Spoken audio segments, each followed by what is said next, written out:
검찰총장의 사표를 수리한 이명박 대통령은 오늘 후임 검찰총장 후보자를 지명할 것으로 알려졌습니다. 이와 함께 법무부 장관 후임으로 권재진 현 청와대 민정수석 비서관을 지명할 것으로 전해지고 있습니다. 정치권이 반발에도 불구하고 대통령 비서관을 법무부 장관에 무리하게 임명하려는 시도는 검찰을 장악해서 임기 후반을 관리하기 위함이라는 그런 뜻을 가진 것으로 풀이되고 있습니다.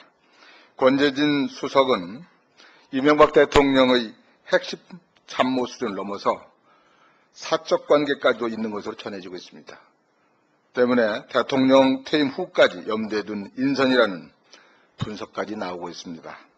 게다가 내년에는 총선과 대선이 한꺼번에 치러집니다. 그렇기 때문에 더욱더 대통령 최측근을 검찰을 지휘하는 법무부 장관에 임명하고 싶어 했을 겁니다. 하지만 청와대 민정수석이 곧바로 법무부 장관에 기용된 선례가 없는 이유가 분명히 있습니다. 그것은 법무부 장관은 공정한 법 집행을 책임져야 하기 때문입니다. 순리를 역행해가면서까지 특정 인물을 고집하는 이유가 더욱 의심스럽습니다. 이미 청와대는 정동기 전 민정수석을 감사원장으로 기용하려다 실패했습니다. 검찰권이 정치적 이용 가능성이 제기될 수 있는 권재진 법무부 장관 카드는 때문에 당장 버려야 합니다. 미련을 못 버리고 더 이상 만지작거려서는 안 됩니다. 이명박 대통령의 현명한 결단을 촉구하며 그 결단은 빠를수록 국민에게 이롭다는 점을 강조하고 싶습니다.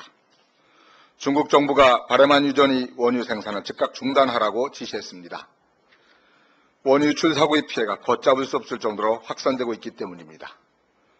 중국 정부에 따르면 원유 유출로 인한 오염 해역 규모가 당초 발표보다 5배나 넓은 것으로 나타났습니다. 끔찍한 환경 대재앙이 서해에서 일어나고 있는 겁니다.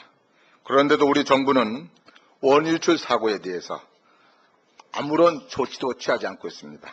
꿀먹은 벙어리입니다. 중국은 원유 유출 방지 작업이 신속하게 마무리됐다고 발표했지만은 최근 다시 유출되고 있는 것으로 알려졌습니다.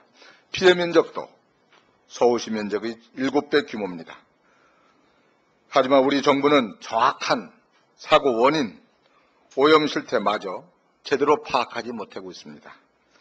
이러니 중국 정부의 항의조차 못하고 있는 그런 실정입니다. 심각한 해양 오염 상황을 중국 정부의 발표에만 의존하는 것이 가장 큰 문제입니다. 숨기고 은폐 축소하기에 급급한 중국 정부와 국영기업의 발표만 마냥 믿고 의지할 수 없는 노릇입니다. 정부 차원의 정부 수준 노력이 절실합니다. 중국 정부도 인접국가의 피해를 최소화하기 위해서라도 관련 정보를 투명하게 공개해야 합니다. 이것은 국제사의 기본적 의무입니다. 우리 정부 역시 발만 동동 불고 있을 것이 아닙니다. 주권국가답게 당당하게 중국 정부에 필요한 정보 공개를 요구하고 오염 확산 방지에 주력해야 합니다.